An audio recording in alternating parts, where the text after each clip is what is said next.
Hello friends, எல்லாரும் எப்படி இருக்கீங்க? நம்ம தொடர்ந்து கிருஷ்ணரோட கதைகளை கேட்டுட்டு இருக்கோம். நம்ம போன கதையில பார்த்தோம், ஜரசந்தன் அசுர படைகளோட 17 முறை மதுரா நகரத்தை தாக்கினான். கிருஷ்ணரும் பலராமனும் எல்லாரையும் கொண்டாங்க, ஆனா ஜரசந்தனை தவிர. அந்த கதையை நீங்க கேட்கலன்னா அதை முதல்ல போய் கேட்டுட்டு வாங்க. அப்படின்னா தான் நான் சொல்ற அடுத்த கதைகள் உங்களுக்கு தெளிவா புரியும். இப்போ நம்ம கதைக்குள்ள போகலாமா? கிருஷ்ணர் பலராமன் கிட்ட சொன்னாரு, ஜரசந்தன் ரொம்ப செல்வாக்கான அரசன். அவன் உலகத்துல இருக்கிற எல்லா ராட்சசர்களையும் நேரா மதுராக்கு கூட்டிட்டு வரான், என் கூட சண்டை போட. அதனால நான் எந்த ராட்சசர்களையும் தேடி போய் கொள்ள அவசியம் இல்லை. ஆனா மதுரா நகரத்தோட நிலைமை கொஞ்சம் கொஞ்சமா மோசமாகிட்டே இருந்தது. போர் செஞ்சு அந்த நகரத்தோட பொருளாதாரம் வீழ்ச்சி அடைஞ்சது. அது மட்டும் இல்லாம கஜானாவும் காலியாக ஆரம்பிச்சது. ஒரு நாள் கிருஷ்ணருக்கு செய்தி வந்தது, ஜரசந்தன் பெரிய பெரிய அரசர்களோட கூட்டு சேர்ந்து யாதவ இனத்தையே அழிக்க முடிவு செஞ்சிருக்கான்னு. பலராமன் கிருஷ்ணர் கிட்ட சொன்னாரு, ஜரசந்தன் பெரிய ஆள் மற்றும் பணபலம் கொண்ட எதிரி.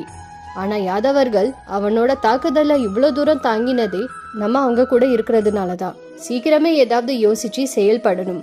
ஜரசந்தனோட முக்கியமான நோக்கமே மதுரா நகரத்தை கைப்பற்றி யாதவ இனத்தையே அழிக்கணுங்கிறது தான் சொன்னாரு.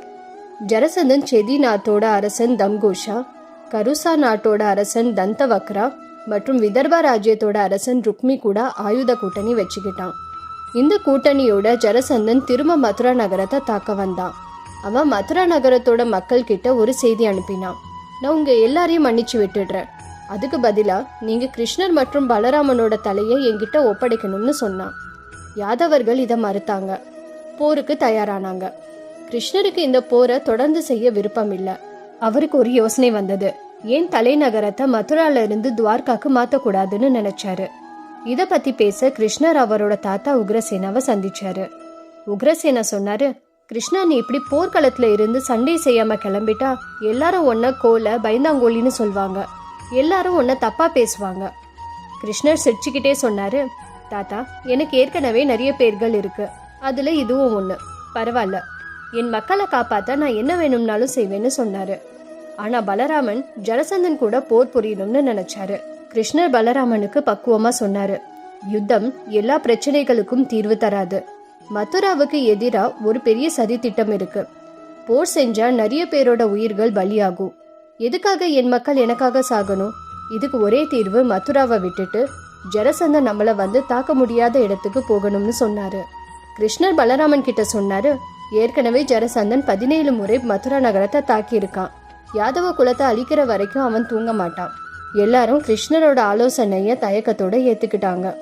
கிருஷ்ணரோட தாத்தா உக்ரசேனா நினைச்சாரு, எப்படி இவ்வளவு குறைவான நேரத்துல ஒரு நகரத்தை உருவாக்க முடியும்?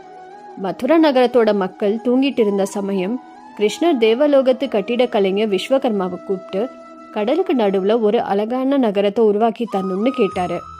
விஸ்வகர்மா கிருஷ்ணர் மற்றும் உக்ரசேனா கிட்ட புது நகரத்தோட திட்டத்தை காட்டி, நகரத்தை உருவாக்கணும்னா அதுக்கு கடலின் கடவுள் சமுத்திரதேவன் நமக்கு கொஞ்சம் நிலம் தரணும்னு சொன்னாரு. கிருஷ்ணர் சமுத்திரதேவனை வேண்டின போது அவரோட ஆசைப்படி சமுத்திரதேவன் நிலத்தை கொடுக்க விஸ்வகர்மா வேலையை ஆரம்பிச்சாரு. முழுக்க முழுக்க தங்கத்தால் ஆன நகரம் தான் துவார்கா. கிருஷ்ணர் பலராமன் கிட்ட சொன்னாரு, இந்த நகரம் கோட்டையோட சேர்த்து கடலுக்கு நடுவுல கட்டியிருக்கு, இதனால நம்ம மக்கள் பாதுகாப்பா இருப்பாங்க. ராத்திரியோட ராத்திரியா கிருஷ்ணர் மதுரால இருக்கிற மக்களை துவார்காக்கு கொண்டு வந்தாரு. காலையில ஊர் மக்கள் கடலுக்கு நடுவுல ஒரு அழகான அமைதியான நகரத்துல கண் விழிச்சாங்க. ஜரசந்தனுக்கு இது தெரிய வந்த போது அவன் என்ன செஞ்சான், அதை நம்ம அடுத்த வீடியோட பார்க்கலாம். உங்களுக்கு இந்த கதை பிடிச்சிருந்தா சப்ஸ்கிரைப் பண்ணுங்க. நன்றி, வணக்கம்.